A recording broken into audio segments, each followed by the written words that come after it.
de Independencia en el marco de los 200 años de su consumación. Una serie conducida por el historiador Pedro Salmerón. Independientes. UDGTV, Canal 44. La señal de todos. Clasificación A.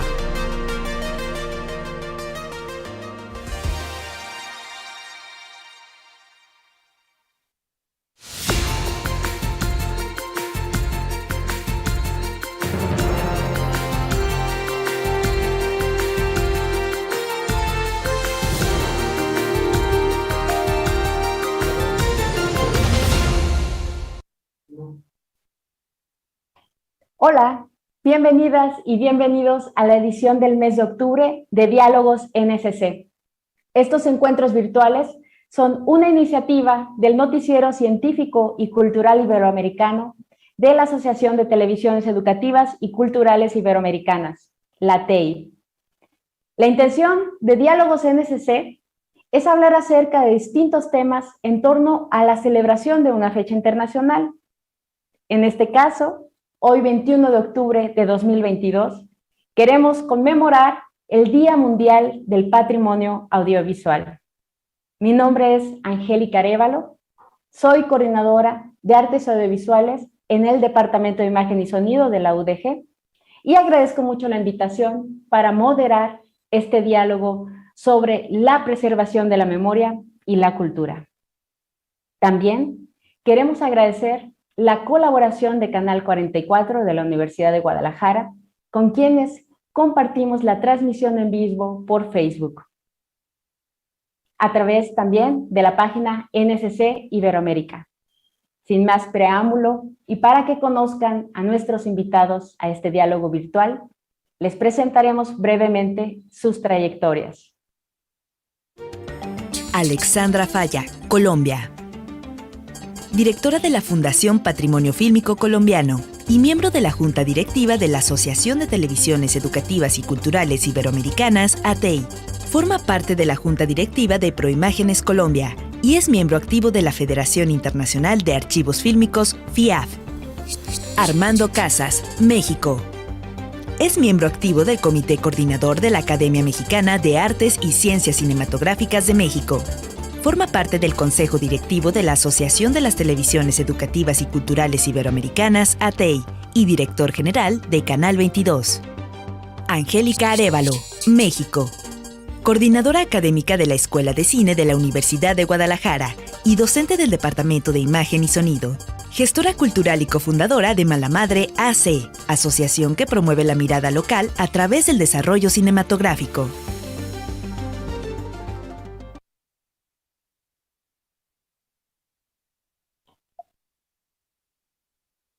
Les invitamos a anotar todas sus preguntas y comentarios en esta transmisión en vivo a través del Facebook de NSC Iberoamérica y Canal 44, para más adelante hacer esta dinámica de preguntas y respuestas con nuestros invitados.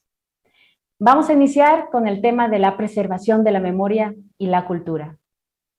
¿Se acuerdan ustedes de algún momento de sus vidas en que una fotografía o un video de hace muchos años les haya provocado alguna remembranza propia o de personas muy queridas por ustedes? ¿Se recuerdan a sí mismos evocando emociones vividas en otro tiempo o reflexionando con los ojos del presente sobre aquellas experiencias o sobre los hechos del pasado? De igual manera, los materiales audiovisuales y sonoros ayudan a mantener y construir la memoria de las sociedades. Lo que vemos y lo que oímos en el cine, la televisión o la radio se convierten en documentos que fijan un pedazo de la vida cotidiana de nuestro tiempo. Y es por eso que resulta importante el preservarlos. Con la recuperación de los documentos audiovisuales del pasado y del presente, se hilvana una parte de nuestra historia. Se crea la memoria colectiva. Y con esto se fortalecen los procesos identitarios. Cada comunidad de nuestra región iberoamericana tiene la oportunidad de mostrarse a sí misma y a los demás. Pero, ¿cuál es la historia que estamos contando a través del patrimonio cultural audiovisual? ¿Con qué alcance y criterios se seleccionan los materiales a resguardarse. Es posible, a través del patrimonio audiovisual, el ayudar a construir ciudades más inclusivas, justas y pacíficas. Estas son algunas de las inquietudes a explorar con nuestros invitados en Diálogos NSC. Alexandra Falla, Armando Casas, sean bienvenidos.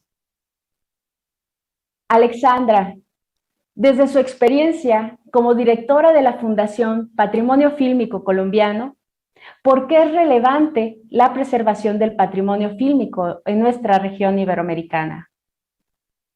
Bueno, yo creo que la preservación de la memoria audiovisual de un país es inherente a su identidad cultural y es inherente a las posibilidades de construcción de un tejido social que nos permita sentirnos parte de un colectivo, sentirnos identificados y miembros de un colectivo.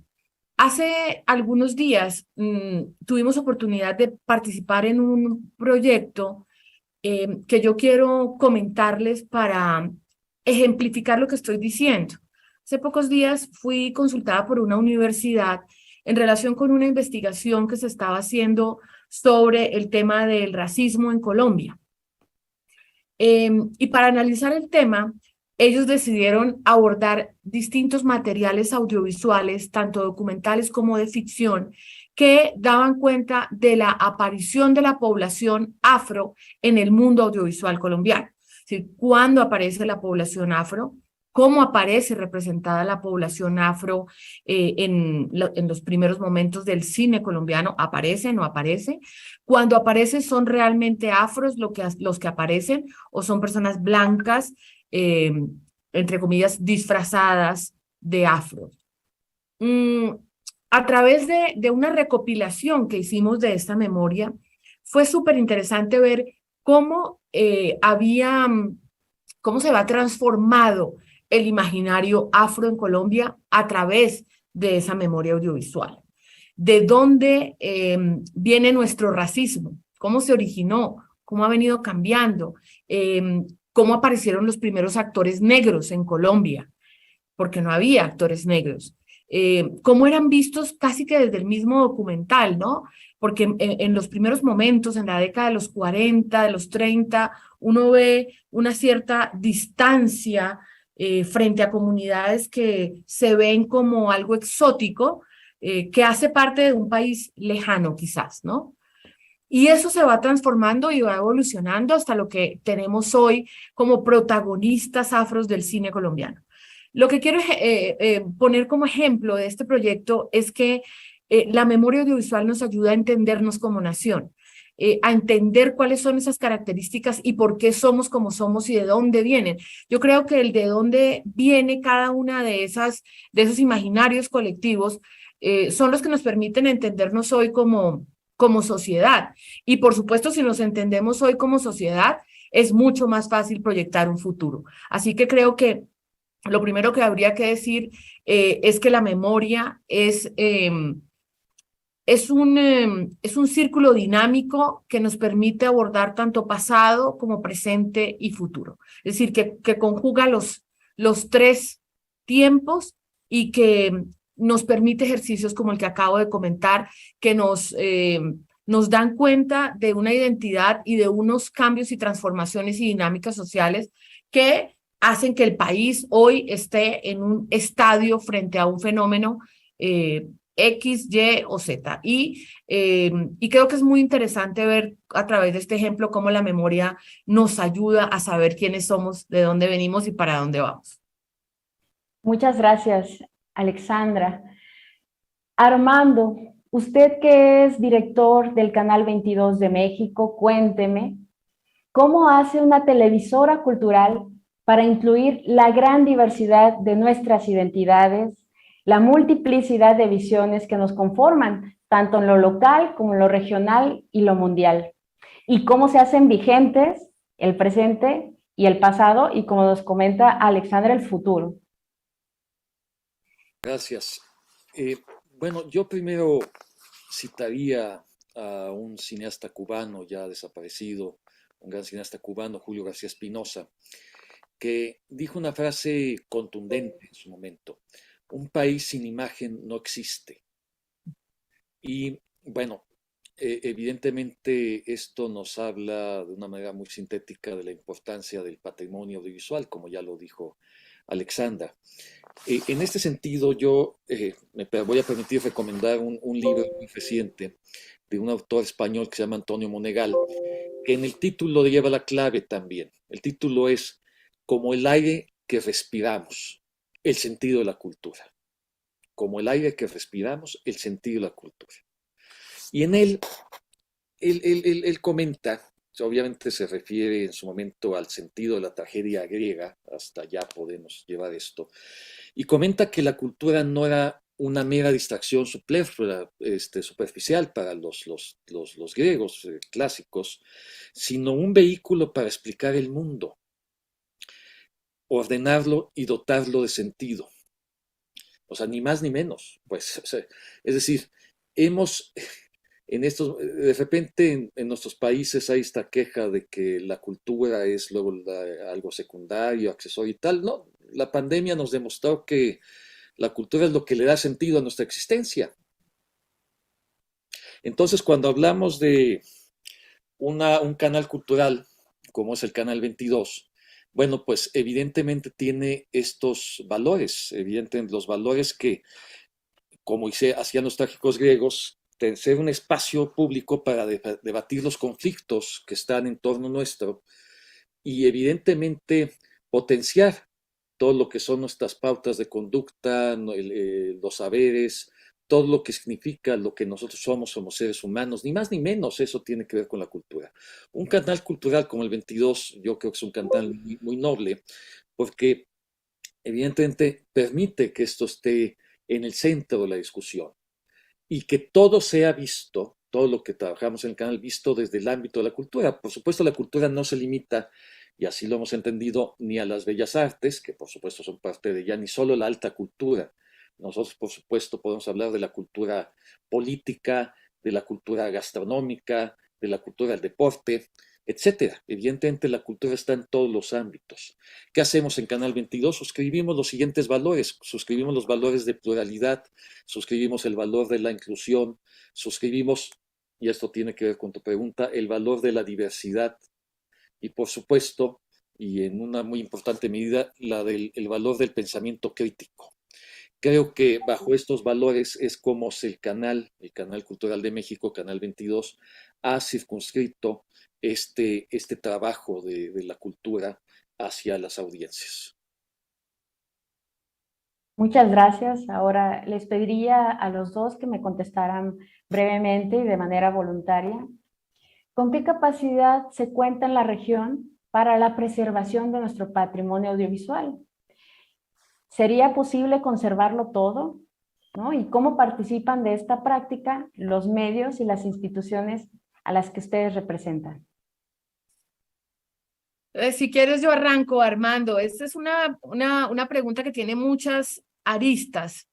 Yo arrancaría por decir que más allá de la capacidad, y quiero subrayarlo porque es muy evidente en los encuentros internacionales a los que asistimos como América Latina, que si bien es cierto puede que no tengamos toda la capacidad, hoy tenemos la conciencia.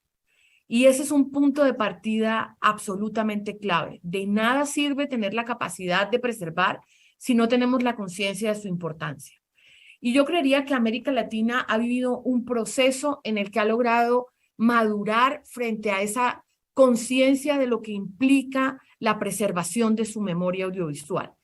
Y ha logrado, y lo digo por ser parte de los archivos latinoamericanos, y ha logrado un trabajo interesante en términos institucionales y en términos de entender que América Latina de alguna manera es un bloque cultural, es decir, que tenemos muchas cosas en común. Hace pasado un año, por ejemplo, hicimos un trabajo con Armando fantástico sobre lo que une la memoria del cine mexicano y el cine colombiano. Y así pasa con muchos países latinoamericanos. Quizás México y Colombia tienen una una relación muy especial, pero digamos que en general América Latina ha logrado entenderse como un bloque, y yo creo que ese es un primer punto de partida muy importante.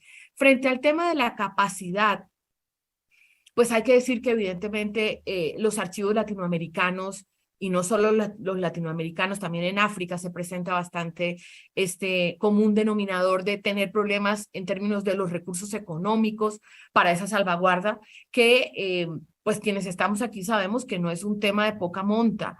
Digamos, las inversiones son inversiones importantes en tecnología que nos permiten precisamente revivir esa memoria, traer esa memoria al mundo de lo digital, que es un mundo completamente diferente.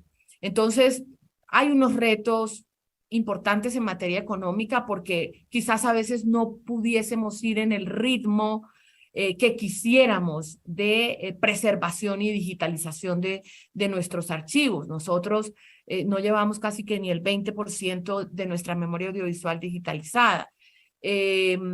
En algunos casos hemos avanzado más, en algunos casos hemos avanzado menos, hemos avanzado mucho en el periodo del cine silente o el cine mudo colombiano, que creo que eso es muy importante.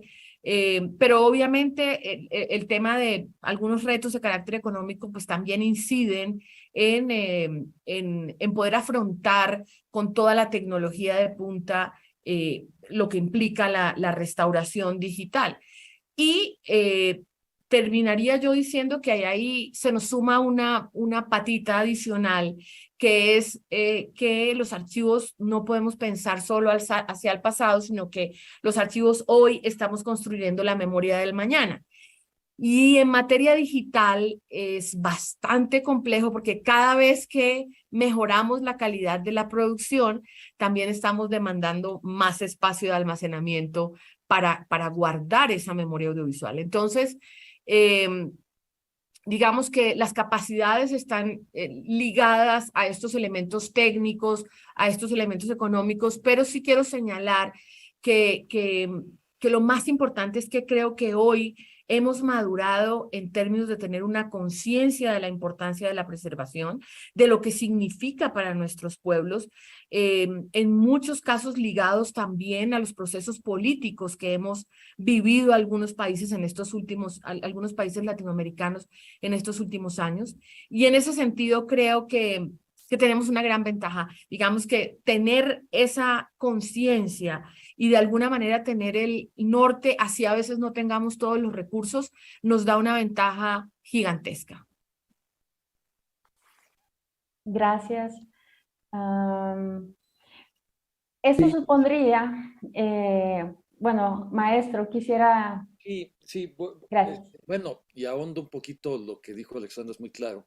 Ahondo un poquito en que no solo nuestros países, lo sabe muy bien Alexandra, que la preservación del patrimonio audiovisual es muy complicado aún en los países con más recursos. Inclusive en Estados Unidos, pues hablando de los que tienen una gran inversión en el rescate de patrimonio fílmico, pues ha sido muy, muy complicado poder preservar con facilidad el material que hay. Entonces sí es un tema que todos los que estamos en esto pues nos preocupa.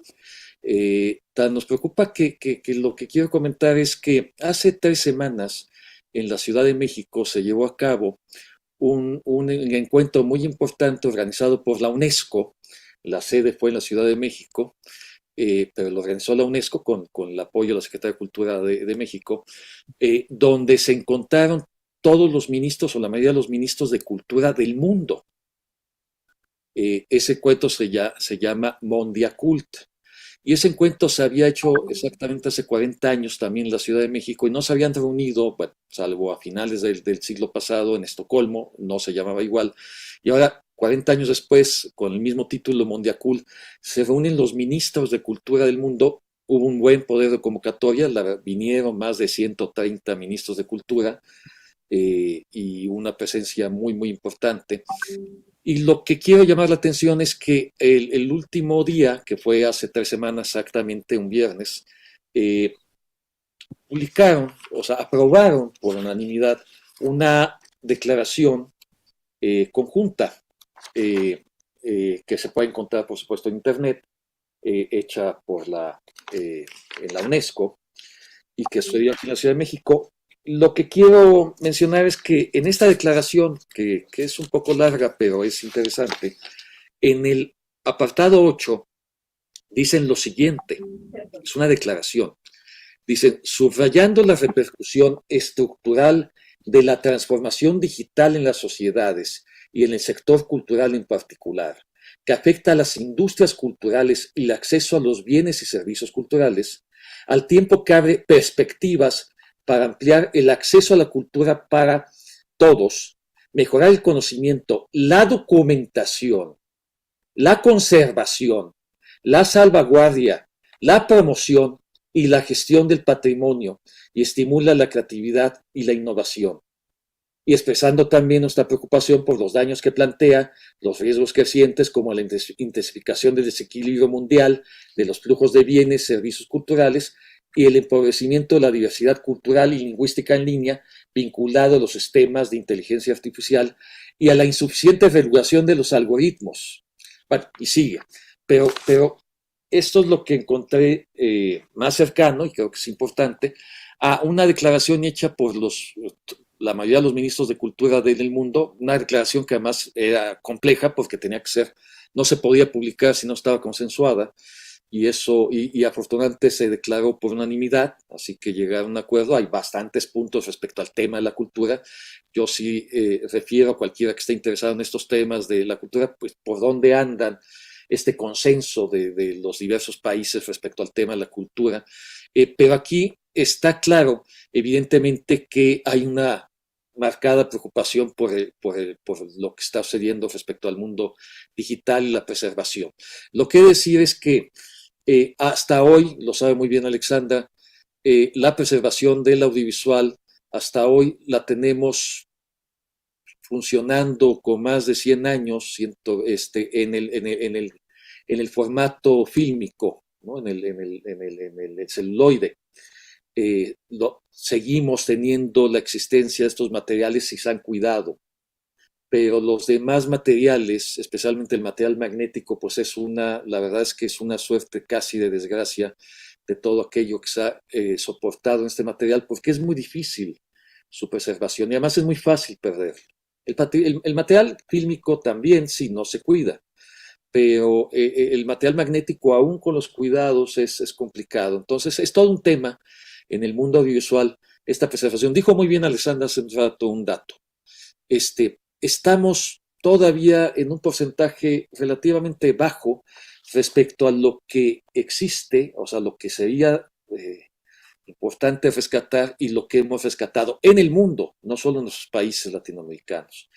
Y sabemos bien que se ha perdido material audiovisual, sabemos bien, y ese es el tema, que estamos en riesgo de que se pierda otro, y este material ni siquiera es un material tan antiguo.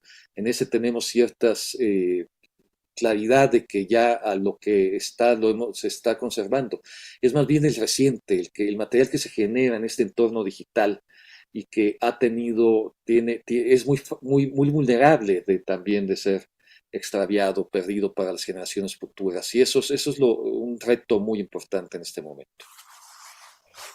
Así es, y justamente el día que se conmemora en esta edición de Diálogos NSC, pues tiene que ver con que la UNESCO justamente antes, primero comenzó por hacer una observación sobre que se deberían de preservar las imágenes en movimiento, porque eran un signo de nuestro tiempo, ¿no? De nuestra vida contemporánea. Además de los retos de la preservación, el reto de la difusión, ¿cómo lo están abordando ustedes? En el sentido de que si ya tenemos los materiales con presupuestos ajustados, ¿qué hacemos ahora, no? O cómo damos acceso justamente a las poblaciones, a las comunidades, pues a estos recursos. Mira, yo creo que hay diferentes mecanismos y ahí aplaudo la existencia del ecosistema digital, porque el ecosistema digital nos permite unos escenarios de circulación muy interesantes que a su vez hacen que podamos llegar a públicos que nos interesan bastante, como los públicos jóvenes que consumen, por ejemplo, mucho más a través de ese ecosistema digital que a través de la televisión tradicional, como la conocíamos, o a través de otros mecanismos. Entonces, yo diría que tenemos varias líneas. Una de ellas, pues hoy tenemos un ecosistema que tiene plataformas digitales, que tiene redes sociales. Para el caso de la fundación, por ejemplo, hacemos un trabajo permanente en redes con el material que vamos digitalizando, pero además tenemos canal en YouTube que nos permite también dar acceso a ese material que vamos restaurando y digitalizando y volviendo a la vida digital. Y en paralelo no podemos olvidar otros escenarios como los festivales de cine en Colombia, en donde en estos últimos años hemos logrado instituir unas franjas de patrimonio audiovisual en donde siempre se están exhibiendo películas patrimoniales restauradas. Y allí cumplimos una doble labor, creo yo. Una, exhibir y circular ese material que se va rescatando. Y dos, de alguna manera también hacer una devolución simbólica de esos materiales a muchos de los territorios en donde se originaron. Es realmente fascinante ver cómo uno lleva una película que fue filmada en un lugar de Colombia y ver la emoción de la gente de poderse visualizar en su territorio, ver cómo era su territorio décadas anteriores. Así que insisto que hay allí una doble función de exhibición, pero también de devolución simbólica de la memoria a los territorios que originaron esa memoria. Por supuesto que creo que hay otro elemento clave que hemos trabajado mucho en los últimos años, que tiene que ver con la resignificación del patrimonio audiovisual a través de las nuevas producciones con material de archivo.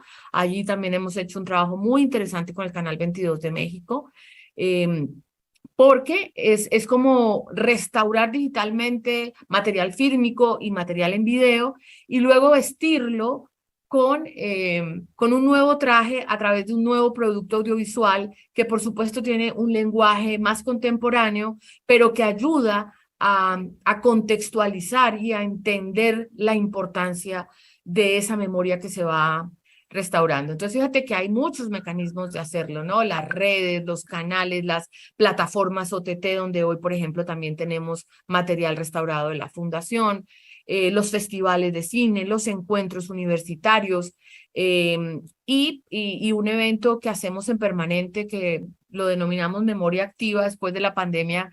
Como decía Armando, aprendimos a hacerlo también en la virtualidad, no solamente Cine Bajo las Estrellas, que pues tiene un encanto particular, sino que también hacemos esos memorias activas y exhibiciones online con contextualización académica, con invitados especiales que nos ayudan a entender un poco la importancia de ese material de archivo. Sí, hay un principio básico, lo sabe muy bien Alexandra, que es el siguiente: preservar para difundir.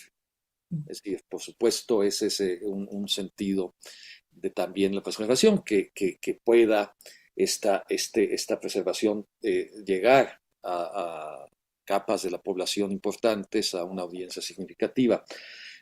Por supuesto, en el Canal 22 es algo que es nuestra obligación. Es decir, que el Canal 22 el próximo año cumple 30 años y que todo el mundo sabe aquí en México que Canal 22 es la memoria de la cultura mexicana. Es decir, no hay un evento de la cultura de México que haya sucedido en los últimos 30 años que el Canal 22 no tenga en su acervo, o una figura de la cultura que nosotros no tengamos algo respecto a ellos. Hace poco murió un importante poeta mexicano, sorpresivamente David Huerta, y de inmediato pudimos poner al aire 4 programas donde David Huerta era el centro de estos programas, y bueno, lo pudimos apreciar nuevamente sus palabras, y constantemente hacemos esto. Por ejemplo, Juan Villoro hoy recibe, un escritor mexicano muy importante, hoy recibe el premio Gabo en Colombia, precisamente en Bogotá. Y también, ¿no? Juan Villoro ha sido alguien que pues constantemente está en nuestra pantalla. Y así, en general, he de decir que, por cierto, la primera emisión de Canal 22 Fue con Gabo. con García Márquez, fue con Silvia Lemos, viuda de Carlos Fuentes, entrevistando a Gabriel García Márquez desde Cartagena. Así salió al aire Canal 22. Y después, a continuación, un noticiario cultural, el primero que se hacía en el país como noticiario cultural. Y todo esto está ahí. En el sentido además de la imagen, todos conocemos este importante instituto, el Instituto Nacional del Audiovisual francés, porque el Instituto Nacional del Audiovisual francés, el INA, pues en el mundo es quien más tiene estos elementos de preservación de la cultura audiovisual, tanto que todos los días en sus multiservidores están capturando, digitalizando lo que sucede en el ámbito del audiovisual francés. Lo interesante es que además no discriminan, graban por igual la alta cultura que programas de concursos, hasta pornografía, lo que sea, porque tienen razón, en un futuro no lejano no sabemos sí, bueno, sabemos que años después, todos esos materiales nos van a decir algo, de la sociedad en la que estábamos viviendo, en nuestra memoria viva. Y esa memoria, pues vemos cómo vestíamos, cómo eran las calles de la ciudad, o cómo eran los campos, cómo ha cambiado todo. No importa, por más sencillo que sea lo que se grabó, se filmó en una época, esto tiene un sentido más adelante. Tenemos una serie en Canal 22 que a mí me gusta mucho, lo sabe Alexandra, que es emblemática de este tema. Se llama Memoria Viva de Ciertos Días.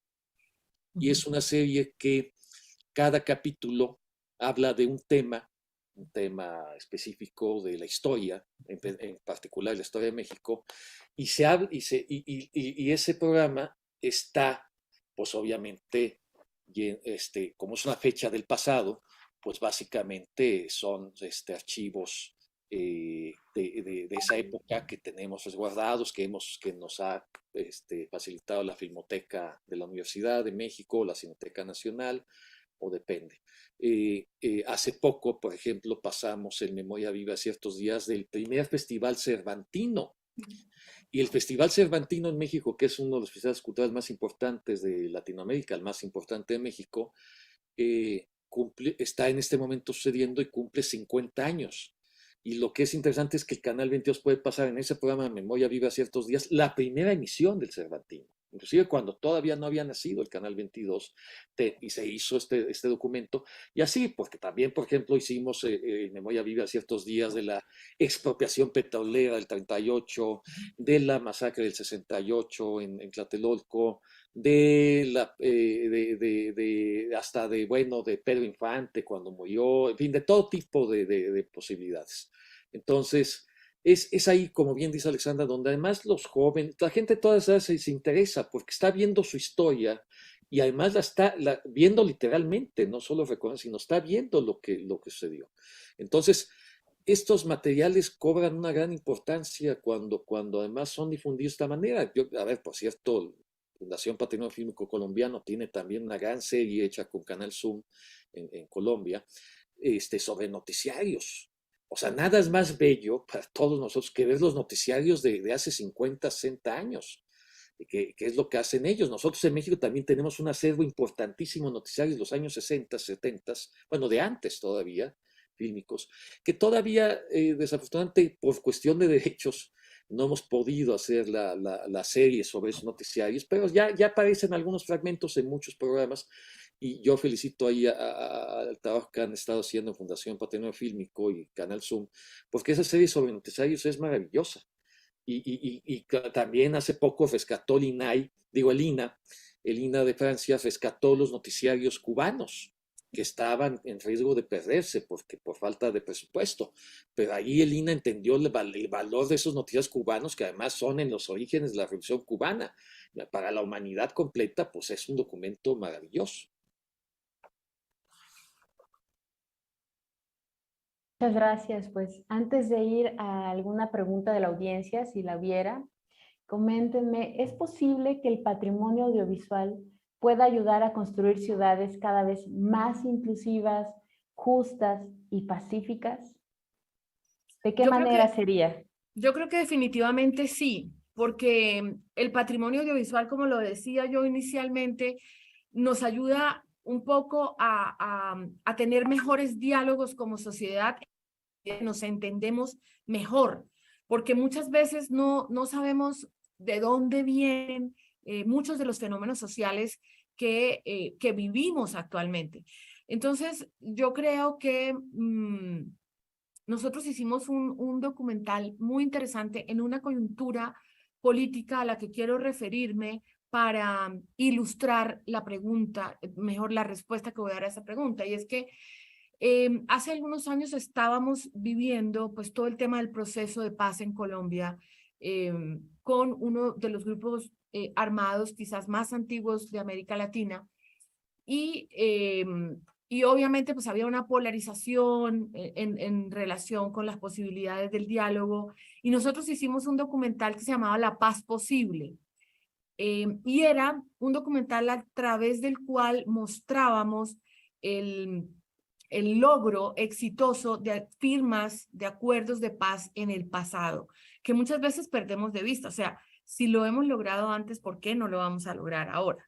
Entonces, creo que evidentemente la memoria, como en este caso que estoy poniendo, en donde aporta una mirada mucho más positiva frente a posibilidades de una salida negociada con experiencias pasadas que han sido exitosas, pues allá hay un aporte a un país en paz. Ahí hay un aporte a entender unas realidades que a veces desconocemos y que no sabemos de dónde salen. Quizás muchos, por ejemplo, de nuestros jóvenes no saben el origen de los grupos revolucionarios, las dinámicas y las evoluciones que han tenido estos grupos revolucionarios, las representaciones políticas, con quienes se han firmado acuerdos de paz, quienes hoy hacen parte de la política que son producto de esos acuerdos de paz. Entonces creo que el poder comprender mejor los fenómenos actuales de la sociedad sin duda nos permiten construir una mejor sociedad. Y en ese sentido creo rotundamente que la memoria sí ayuda a construir mejores sociedades, más incluyentes, más pacíficas, más tolerantes y ahí creo que tenemos una responsabilidad muy grande como archivos. Gracias, maestro. ¿Tiene algo que comentar? Bueno, la historia de las imágenes en movimiento es antigua, ¿no? Desde la cámara estenopeica, pero la historia de las imágenes en movimiento impactando a las sociedades relativamente reciente, especialmente a través del cine y la televisión, y ahora de la incipiente, pero ya muy firme realidad virtual, que es parte de las imágenes en movimiento. Entonces, esta historia, además ha sido, la cantidad de imágenes en movimiento que producimos, no tiene parangón, pues, o de también imágenes en sentido, o sea, es más, con las tecnologías actuales, es más que nunca en toda la historia, eso, insisto, es una historia reciente, pero es una cantidad de imágenes que pues ningún ser humano podría abordar ni la más mínima parte del conocimiento de ellas. Y eso es parte de lo que también es relevante en esta historia.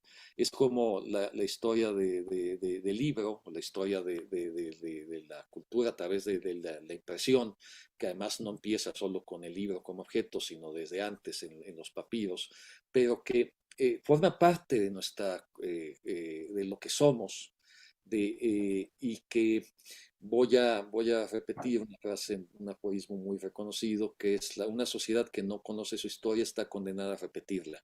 Lo acaba de decir bien Alexandra, eso sí, esta frase tiene que ver con el hecho de que evidentemente el conocimiento de la historia, el conocimiento de nuestro mejor audiovisual, de nuestro mejor patrimonio, evidentemente nos hará mejores sociedades, mejores, y permitirá todo tipo de posibilidades, como conseguir, como acaba de decir Alessandra, inclusive espacios de paz. Nada, el trabajo un trabajo cinematográfico, audiovisual bien logrado, tiene la función en el espectador de conmover y de transmitirle ideas.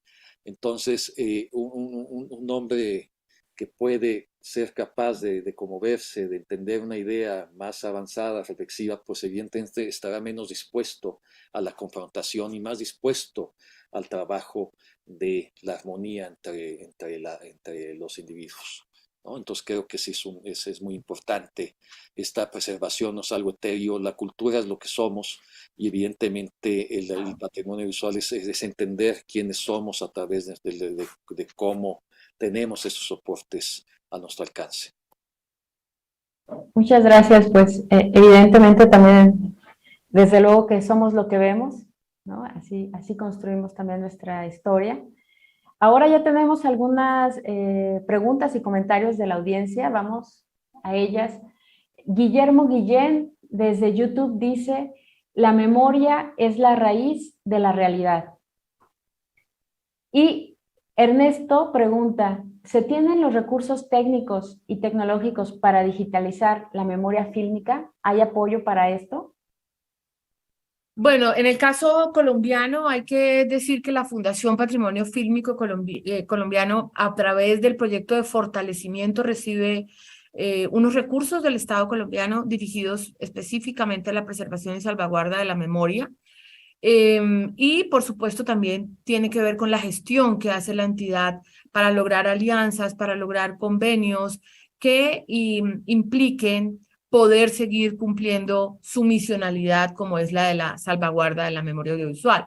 En cuanto a los recursos tecnológicos, pues obviamente habría que decir que hemos avanzado mucho los archivos audiovisuales. Hoy tenemos centros de almacenamiento digital, algunos usan la nube, otros logran tener pues todos los lineamientos FIAP de tener 3 copias en diferentes sitios, en nubes, servidores, etcétera.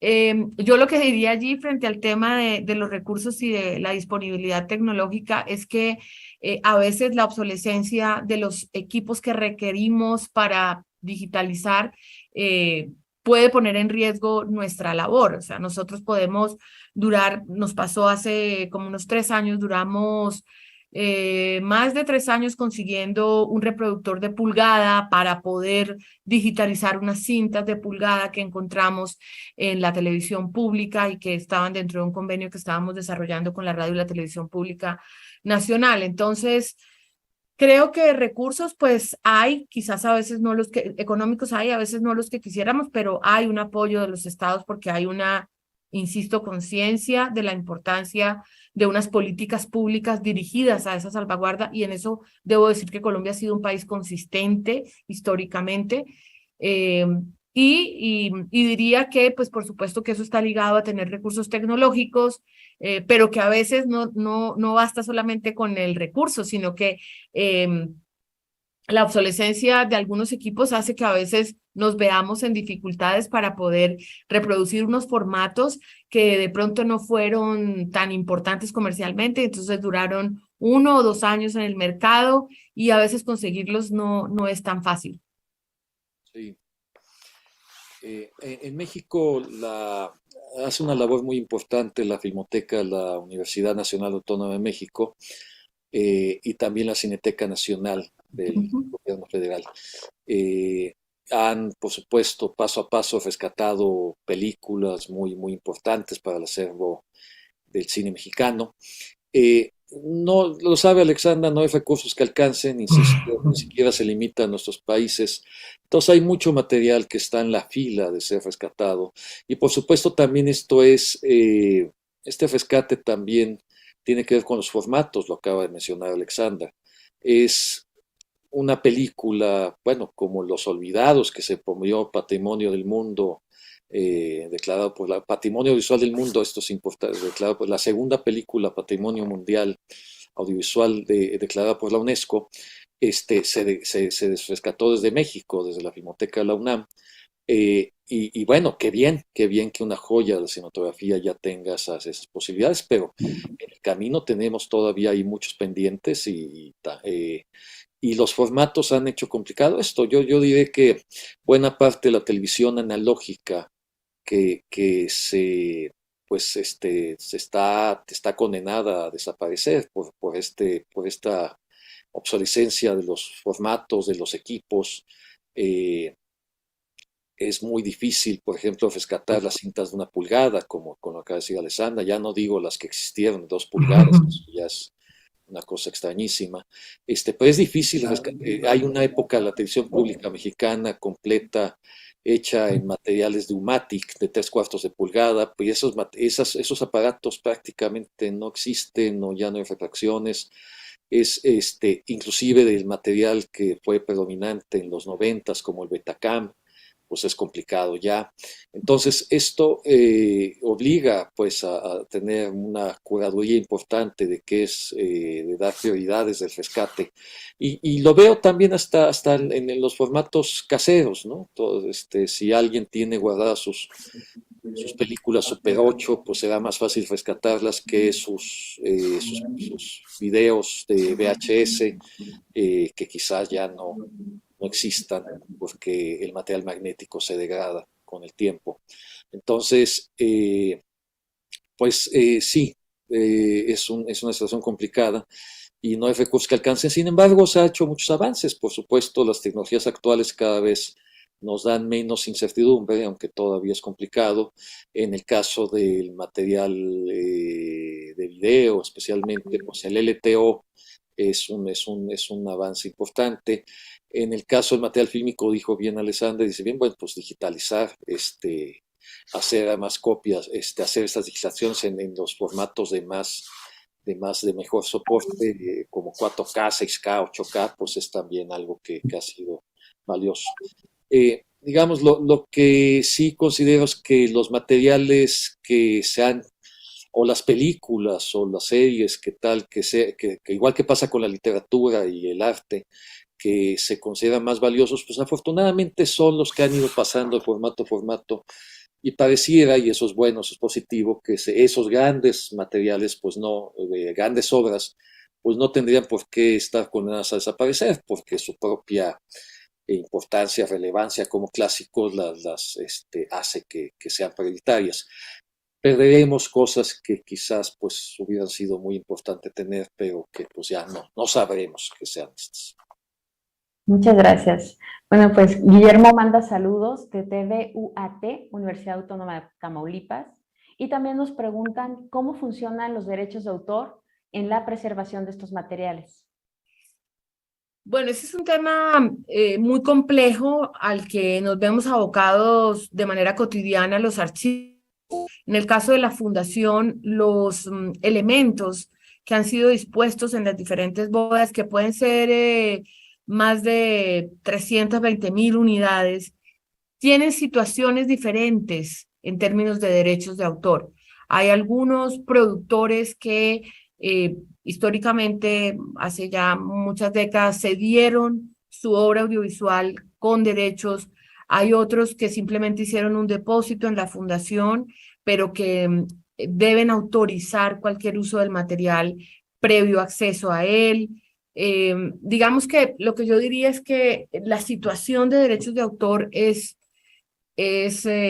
difícil de generalizar, en tanto que cada material tiene unas condiciones distintas, dados los contratos que se hicieron en el pasado, que a veces no tenían en cuenta muchos elementos que hoy constituyen el cuerpo jurídico en materia de propiedad intelectual y derechos de autor en el mundo entero.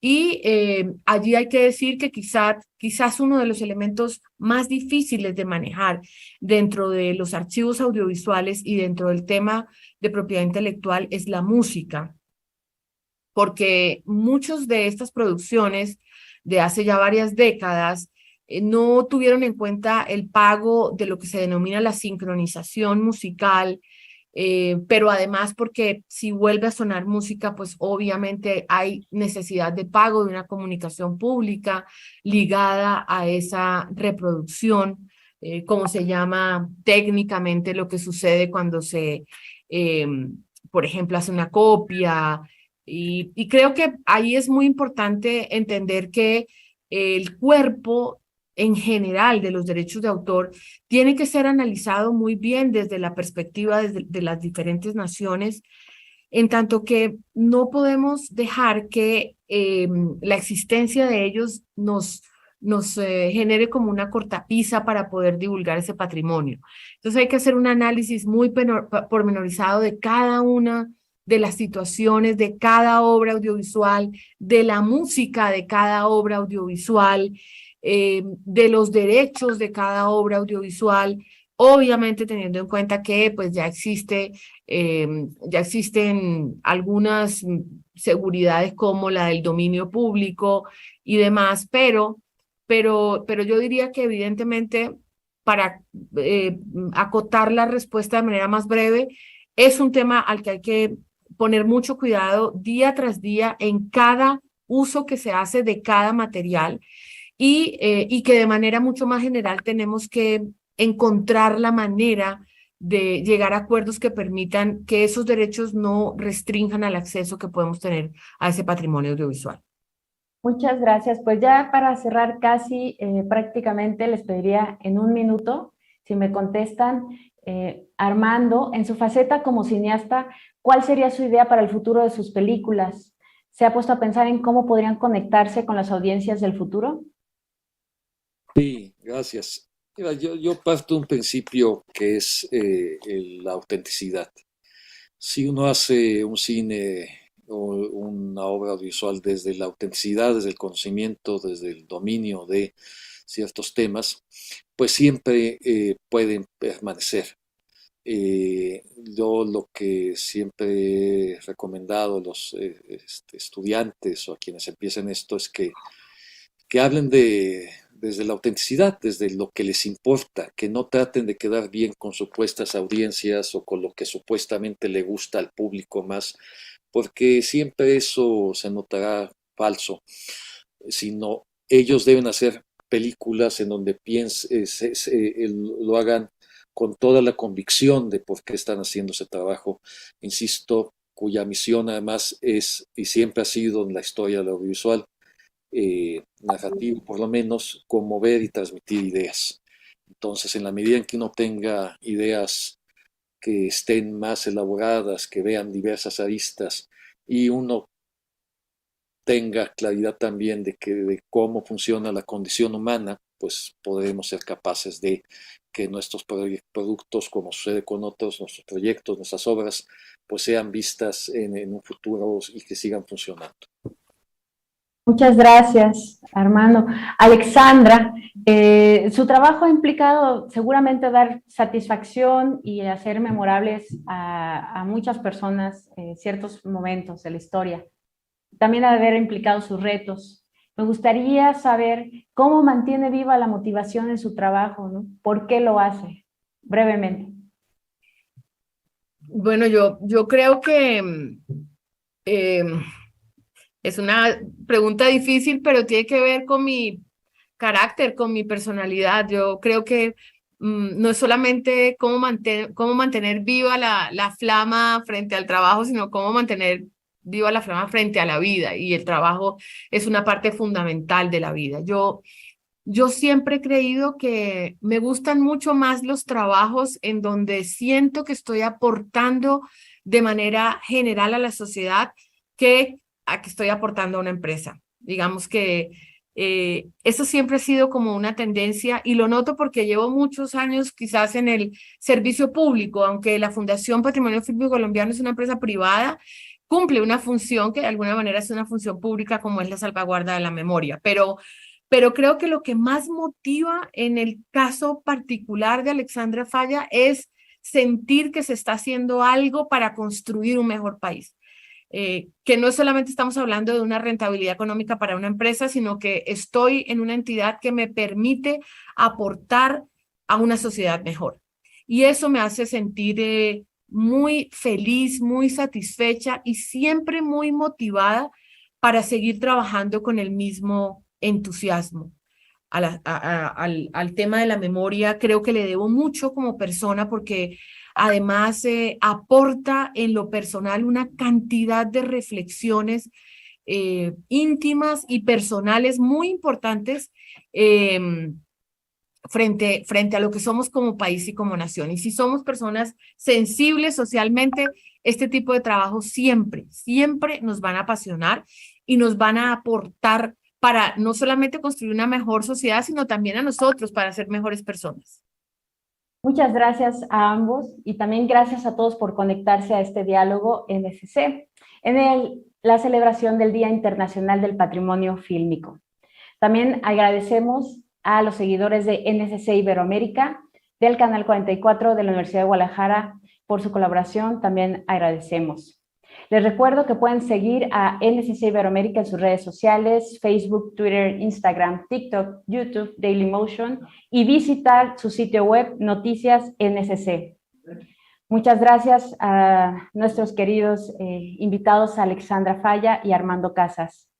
Hasta luego. Muchas gracias a ustedes por la invitación. Abrazos Armando, abrazos Angélica. Gracias por la invitación. Saludos Alexandra, saludos Angélica.